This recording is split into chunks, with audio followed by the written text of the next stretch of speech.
నేను అలా అనలేదు. నేను అలా చెయ్యలేదు.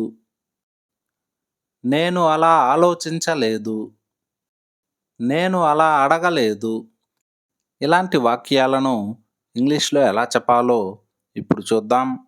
దీనికి గాను మనం లైక్ దట్‌ను ఉపయోగిస్తాం. లైక్ దట్ అంటే అలా లేదా ఆ విధంగా. సెంటెన్స్ స్ట్రక్చర్ ఏమంటే I didn't plus V one plus like that.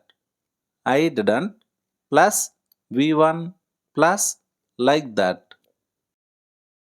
నేను అలా అనలేదు. నేను అలా అనలేదు లేదా నేను ఆ విధంగా అనలేదు. I didn't say like that. I didn't say like that. I didn't say అంటే నేను అనలేదు. I didn't say like that అంటే నేను అలా అనలేదు లేదా నేను ఆ విధంగా అనలేదు. నేను అలా మాట్లాడలేదు. నేను అలా మాట్లాడలేదు. I didn't talk like that. I didn't talk like that. I didn't talk అంటే నేను మాట్లాడలేదు.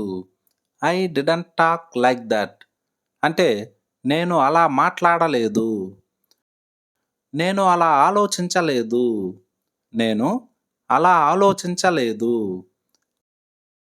I didn't think like that. I didn't think like that. I didn't think అంటే నేను ఆలోచించలేదు. I didn't think like that అంటే నేను అలా ఆలోచించలేదు. నేను అలా చెయ్యలేదు. నేను అలా చెయ్యలేదు. I didn't do like that. I didn't do like that అంటే నేను అలా చెయ్యలేదు. ఐ డిడెంట్ డూ అంటే నేను చెయ్యలేదు. I didn't do like that అంటే నేను అలా చెయ్యలేదు. నేను అలా అడగలేదు. నేను అలా అడగలేదు.